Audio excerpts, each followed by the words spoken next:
Flashback 11.4 Killbox in Prion BioTech. Miss Ellis took us to an obviously super high security door. It requires scans of your retina, palms, fingerprints, and even a swabbed saliva sample to unlock the crazy door. She turned to me and said, "I don't have clearance, but the dagger, it's in there." I answered, "Well, we have C4, and I attached a C4 pack to the door." I said, "Everybody get clear," and I pressed the activation button on its timer. And I ran back to join Miss Ellis and Bob. Boom! It was not even a second after the explosion, and klaxon alarms blared loudly everywhere.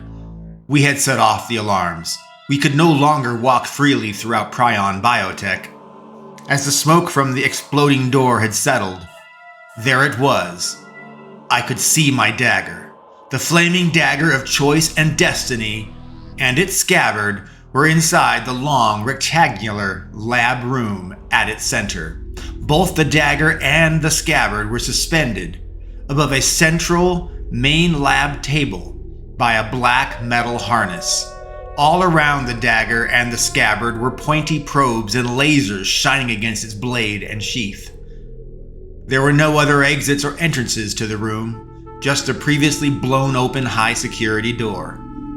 The metal harness holding the dagger was bolted to the table and had no apparent way to release the dagger or its scabbard from it. I pulled at it, but to no avail. It did not ignite under my touch. Something about its being suspended and contained in that black harness prevented it from working. Bob said, "We could blow it free. I mean, the dagger can't be damaged, right? Just the harness." I answered, "Yeah, that's a great idea," and I put a C4 pack on the dagger's harness directly. Bob overturned a metal lab table in the corner of the room and said, "We can shield ourselves behind this metal table over here in the corner." He and Miss Ellis took shelter behind the table, and I pressed the C4 timer detonator switch and joined Bob and Barra Ellis behind that table. And kaboom! The table was destroyed. The harness holding the dagger was mostly destroyed, but some of that black harness metal pieces remained and were attached to the dagger, gripping it and its scabbard. I grabbed the dagger with the mangled metal around it and said, "We'll have to carry the harness pieces attached to the dagger with us, too. Nothing is ever easy," I declared. A loud boom and metallic clang rang from the room. Out of nowhere, a steel portcullis, a giant gate, fell from the ceiling where the security door had been, blocking entry and exit from the room. The portcullis was some kind of security backup, and we were trapped. And there were new lasers. Visible beams of light were crisscrossing on both sides of the portcullis. It was unclear if they were sensors to trigger something, or if they were high-powered laser beams that could cut through anyone or anything that crossed their paths. No matter what the laser's purpose or power level was, one thing was clear. It was a bad idea to touch across the lasers. I would say for all of us, that much was very clear. We were trapped. We had nowhere to go. Bob, Barra Ellis, and I scanned the room. We started opening all the drawers and cabinets. We desperately sought to find something that might shut off the lasers or raise the portcullis gate. But guards flowed into the area. They knew where we were now. Our explosions had drawn attention from everyone, it seemed. Dozens and dozens of guards lined up outside the doorway and in the hallway. We couldn't count how many there were. In an instant, with no warning, bullets began to fly into the room. They flew at us. Miss Ellis fell to the ground, blood pouring from her head. She gulped with her last words, being, "Forgive me." She died trying to undo the wickedness that she had fallen into. She fell into horrors and a bad group and a circumstance that she didn't know how to get out of. But she died now, and it was up to God if she should be forgiven or not. We had to move on. More bullets flew in, and they just kept coming. Bob screamed, "I'm shot!" He fell to the ground, gripping the calf of his leg. Blood was rapidly spreading across his pants. Everyone from the team was nearby, with Tiny in the van, along with Edward, still held captive. I used my walkie-talkie watch to call for help, and it worked. I screamed in our situation. I screamed it out. "LS is dead. Bob is shot. C4 placed. Dagger retrieved, but we're trapped. 2nd floor." Taylor replied, "We're moving." Sarah said, "Can you blow your way out through the wall?" I took out a C4 pack and pressed its timer button and threw it towards the furthest wall in hopes that it could blow open an escape route for us. The paint was vaporized, but the wall was unscathed.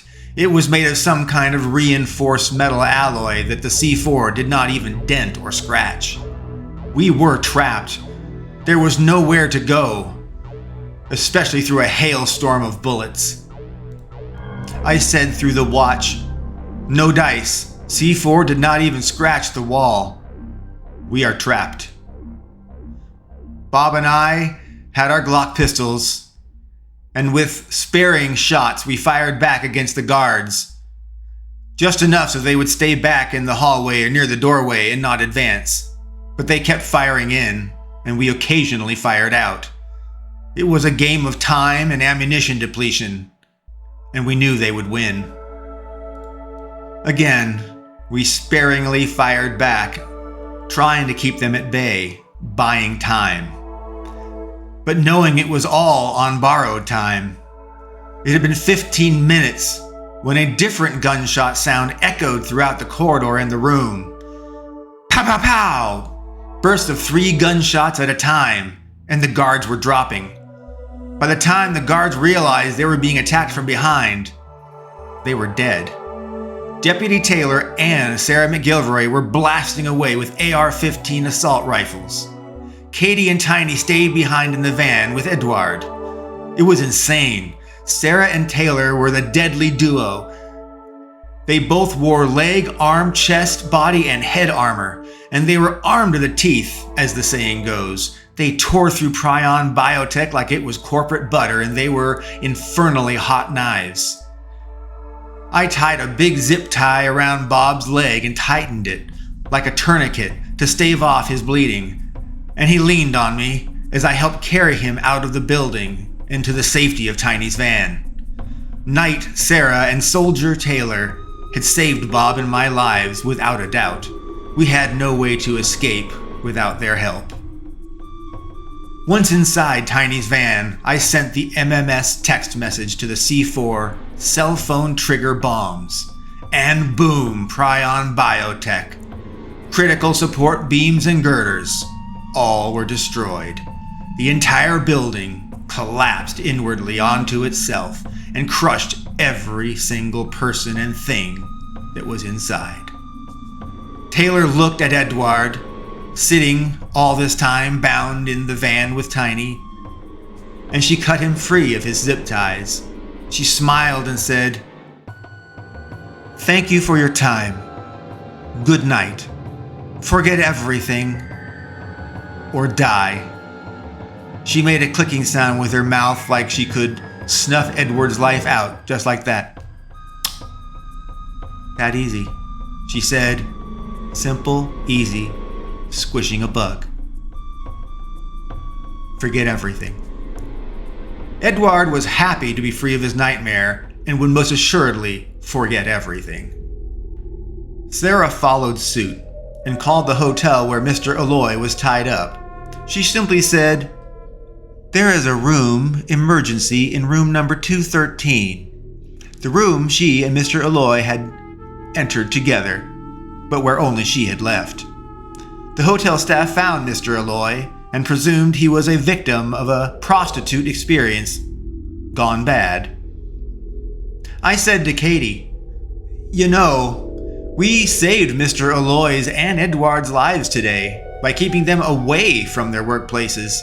they actually avoided being blown up or shot to death. I couldn't help but chuckle. You see, Katie, we actually did save lives today. And Bob finished my sentence rather judgmentally. Even if we killed 1,000 people.